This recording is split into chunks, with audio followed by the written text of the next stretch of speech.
buenos días, esto es un segmento más en Fisio Podcast y vamos a hablar sobre el sistema bioenergético. Aquí pues tenemos a los doctores presentes, Juanfra, que va a hablar sobre sustratos energéticos, el doctor Luis Arias, que va a hablar sobre el sistema del ATP, Denis Castillo, nos va a hablar sobre el sistema glucolítico. ¿Quién les habla? Voy a hablar sobre el sistema oxidativo y Michelle Granda, la gran doctora, nos va a hablar sobre la capacidad oxidativa de los músculos. Bueno, comencemos. Cuéntanos, Juanfra, Bueno, háblanos un poquito de los sustratos energéticos. Queremos claro, saber algo más. ¿cómo estás, Santos?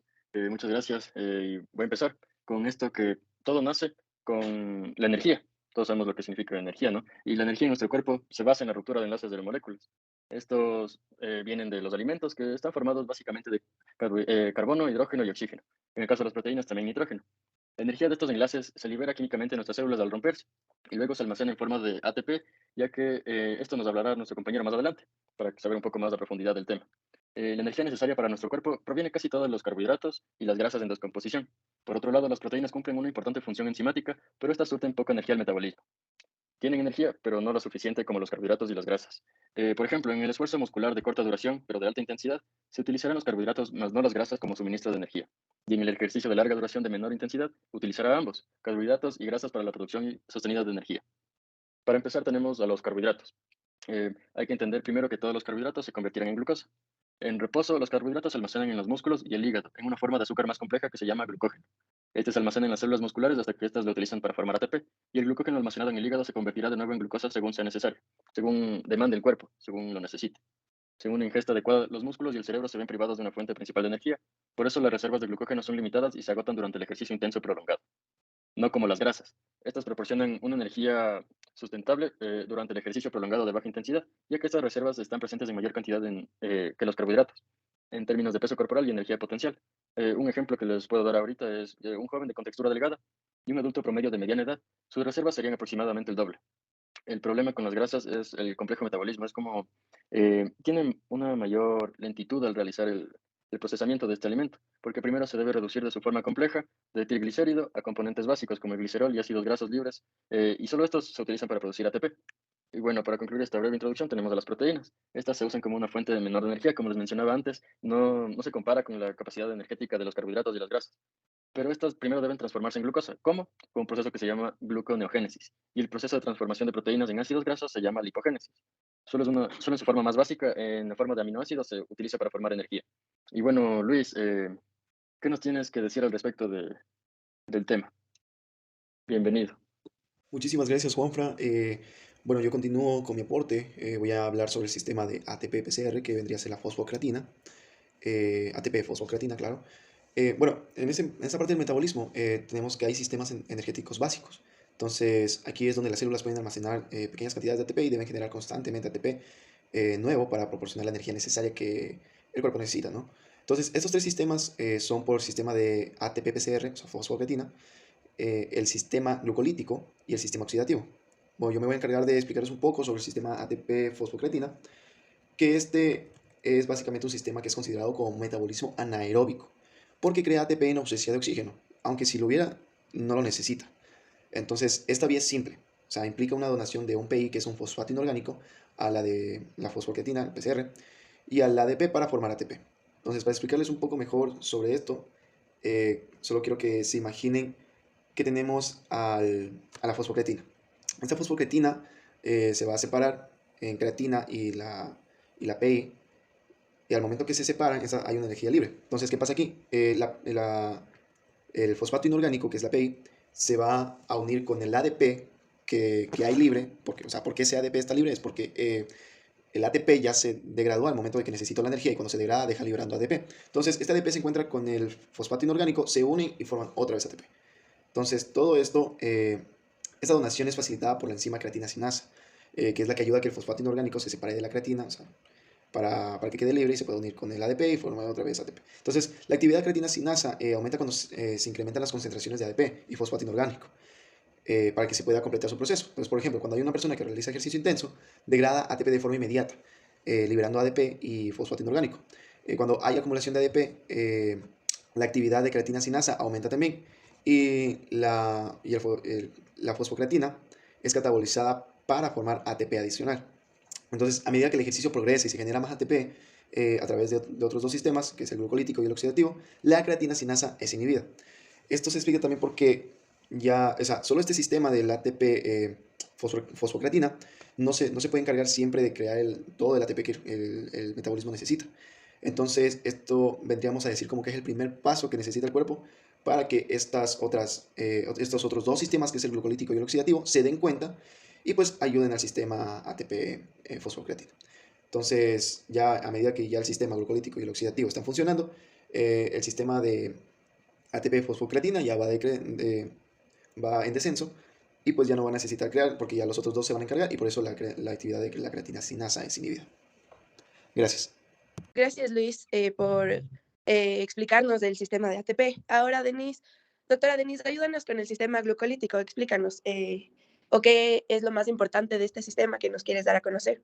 Muy buenas tardes con todos. Claro que sí, mi querida Michelle y compañeros. Hoy yo les explicaré sobre el sistema glucolítico. Este sistema glucolítico, para poder entenderlo, debemos saber que es la segunda vía que se usa para producir ATP por medio de la liberación de la energía a través de la degradación de la glucosa, es decir, la glucólisis.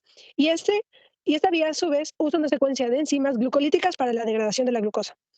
Primero, se debe saber que la glucosa está presente en un 99% aproximadamente de todos los azúcares que circulan en la sangre. La glucosa en la sangre se origina de la digestión de los carbohidratos y descomposición del glucógeno hepático. También que el glucógeno se debe sintetizar a partir de la glucosa mediante el proceso de gluconeogénesis, y este se lo va a almacenar en el hígado o músculos hasta ser utilizada. En este momento el glucógeno se va a descomponer en glucosa 1-fosfato, que se va a entrar a la vía de la glucólisis por medio del proceso de glucogenólisis. Pero antes de poder usarlos como energía, ya sea la glucosa o el glucógeno, se deben transformar en el compuesto glucosa 6-fosfato, para de ahí comenzar con la glucólisis. Pero para la glucólisis se va a usar la conversión de glucógeno, ya que el compuesto se formaría por medio de glucosa 1-fosfato sin gasto de energía. En cambio, si se usara la glucosa directamente, se necesitaría ATP, pero el objetivo del sistema glucolítico es liberarlo. En este sistema se va a requerir de 10 a 12 reacciones enzimáticas para producir la descomposición del glucógeno en ácido pirúvico, y este a su vez luego se transformará en ácido láctico. Y esto se va a llevar a cabo en el citoplasma celular. Además, que la ganancia neta que se obtiene de este proceso es de 3 moles de ATP por cada mol de glucógeno que se va a degradar. En cambio, con la glucosa solo se generaría 2 moles de ATP por cada mol de glucosa que se degrade para convertirse en glucosa 6-fosfato. Cabe destacar que en este sistema no genera grandes cantidades de ATP, pero la acción combinada con el sistema ATP-PCR, o es decir, el sistema fosfágeno y el glucolítico, van a ocasionar que los músculos generen fuerza, aunque la provisión de oxígeno sea limitada. Por lo que estos dos sistemas prevalecen durante los primeros minutos del ejercicio de alta intensidad, como, por ejemplo, podemos hacer saltos de esquí, burpees combinados con zancadas y sentadillas con saltos, o actividad física por varias duraciones de tiempo o con mayor gasto de oxígeno. La glucosa anaeróbica tiene otra gran limitación, es que se genera acumulación de ácido láctico en el músculo y fluidos corporales. Cabe destacar que en sí el sistema glucolítico va a generar que se obtenga energía tanto de la glucosa como del glucógeno, y se obtiene esa energía con o sin la presencia de oxígeno. Y es full útil cuando vamos a hacer ejercicios de alta intensidad o por largo tiempo. Listo, querida Denise, gracias por explicarnos este sistema glucolítico. Ahora, Santos, ¿quisieras darnos una breve explicación sobre el sistema oxidativo Claro. y de qué manera esto influye en el cuerpo? Comenta. Sí. Mira, o sea, básicamente, el sistema oxidativo es el proceso mediante el cual el cuerpo degrada los sustratos con ayuda de oxígeno. Esto para generar energía que se denomina respiración celular. Debido a la utilización del oxígeno, este proceso es aeróbico. A diferencia de la producción anaeróbica de ATP, que tiene lugar en el citoplasma de las células, citoplasma celular, la producción oxidativa de ATP tiene lugar dentro de los organelos celulares, especialmente denominados mitocondrias. En los músculos, en cuanto al cuerpo, lo que me comentabas, en los músculos se encuentran junto a las miofibrillas y también estas diseminadas por todo el sarcoplasma. Cabe recalcar que los músculos necesitan una provisión constante de energía para producir continuamente la fuerza necesaria para actividades a largo plazo. A diferencia pues también de la producción anaeróbica de ATP, el sistema oxidativo es lento para comenzar, pero pues sí tiene una notable capacidad de producción de energía, de manera que el metabolismo aeróbico es el método principal de la producción de energía durante los eventos de resistencia. Bueno, aquí también juega un papel importante lo que viene siendo la oxidación de carbohidratos. En esta oxidación de carbohidratos hay tres procesos importantes, que es la glucólisis, el ciclo de Krebs y la cadena de transporte de electrones. Por ejemplo, en la glucólisis, cabe recalcar que la glucólisis es un proceso de que el mismo oxígeno está presente y a la vez no. La presencia de oxígeno solo determina el destino del producto final, o el ácido pirúvico, que, bueno, aquí hay que recordar que la glucólisis anaeróbica produce ácido láctico y solo 3 moles de ATP por molécula de glucógeno o 2 moles de ATP.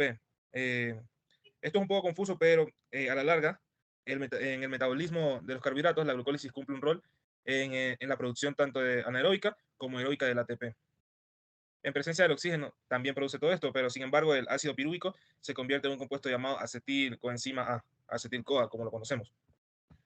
En cuanto al ciclo de Krebs, cabe recalcar que un complejo del ciclo de Krebs es una reacción química que permite la oxidación completa del acetil-CoA. La acetil-CoA, lo que estábamos hablando hace un rato, ya. Que recordemos que por cada molécula de glucosa que ingresa en la vía glucolítica se forman 2 moles de piruvato. Por lo tanto, es un proceso donde se va a dar mucha producción de energía en presencia del oxígeno. Y aquí el oxígeno produce 2 ciclos de Krebs completos. Por ejemplo, la conversión de succinil-CoA en succinato en el ciclo de Krebs resulta en la generación de trifosfato de guanosina o GTP. Esto es un compuesto de alta energía similar al ATP. El GTP luego transfiere un piruvato a un ADP para formar ATP. Estos dos ATP se forman mediante la fosforilación a nivel del sustrato, por lo que al final del ciclo de Krebs se ha formado directamente 2 moles adicionales de ATP y las moléculas originan, o sea, la molécula origina, pues en su forma original, de carbohidratos que se han degradado de dióxido de carbono e hidrógeno. Bueno, ahora vamos a hablar sobre la cadena de transporte de electrones. Aquí juega un papel importante, es una pregunta que tenemos que hacernos, que es, ¿qué ocurre con estos hidrógenos? Cabe recalcar que en esta parte, el ciclo de Krebs está liberando una serie de reacciones conocidas como cadenas de transporte de electrones. Y aquí, pues, los iones hidrógeno liberados durante la glucólisis y durante el ciclo de Krebs se combinan con 2 coenzimas, dinucleótido de nicotinamina adenina y dinucleótido de flavina adenina, estas se convierten en su forma reducida. Gracias. Ya con esto yo ya explico sumamente bien y resumido pues lo que viene siendo el sistema oxidativo. Y quisiera que tú, Michelle, nos cuentes sobre la capacidad oxidativa de los músculos. Por favor, coméntanos un poco de eso. Claro, Santos. Como sabemos, el practicar ejercicio físico induce a una variedad de alteraciones en el organismo, los cuales incluyen cambios morfológicos y también cambios funcionales y metabólicos. Esto inclusive permite a la persona mejorar su vida o su calidad de vida, ya que ayuda a la coordinación de las actividades reguladas por el sistema nervioso central y también por las hormonas. Es decir, que estas modificaciones presumen o indican una respuesta a incrementar las fibras musculares. Por otro lado, esto hace referencia al aporte de nutrientes, los cuales se utilizan para obtener energía metabólica. Un ejemplo puede ser que el oxígeno que se necesita para la oxidación de sustratos. Por otro lado, entendemos que el músculo esquelético es responsable propiamente de experimentar durante el proceso. Experimenta cambios durante el proceso, es decir, se adecúa a las necesidades dependiendo de las actividades físicas que la persona realice. Estas pueden ser varias, como sabemos. En pocas palabras, es una serie de importantes transformaciones, las cuales se facilitan por la heterogeneidad cualitativa y la plasticidad que tiene el músculo. En pocas palabras, o un poco más resumido esto, para que sea una breve explicación, es que la capacidad de oxidación de los músculos es una medición de la capacidad máxima para emplear oxígeno en microlitros de oxígeno consumido. Esto afecta a la capacidad oxidativa del músculo, ya que es un factor como la actividad de la enzima oxidativa. La composición de tipo de fibra muscular y la disponibilidad de oxígeno también nos permite entender que el músculo sufre diferentes cambios o alteraciones para lograr adaptarse a las necesidades que el ser humano necesite dependiendo de su actividad física. Es por esto que un buen tratamiento no farmacológico para las personas que tienen alguna enfermedad o patología es mejorar su actividad física, es decir, que haga caminatas un poco más largas, que se mantenga en movimiento, ya que esto ayuda a que el músculo se vaya adecuando y así genere un poco más de oxígeno y se adapte a las necesidades del paciente. Gracias a todos. Ha sido un conversatorio agradable y Por favor, estoy a favor de cada punto de cada uno de ustedes. Me ha parecido relevante el manejo de los sistemas bioenergéticos y cómo aportan a nuestro sistema al momento de hacer ejercicio, que es increíble. Estamos muy agradecidos con todos por esa gran explicación. De verdad que es muy interesante cómo funciona este sistema bioenergético. Entonces, desde lo que nos explicó Juanfra, a mí me pareció súper bien esa parte de los sustratos energéticos. Me gustó mucho la parte también del sistema glucolítico, la de Luis también. De verdad que gracias, doctores, ahí por esa explicación. Y esperamos a futuro pues seguir trabajando en estos podcasts. Muchas Así gracias, Santos. Muchas gracias a todos.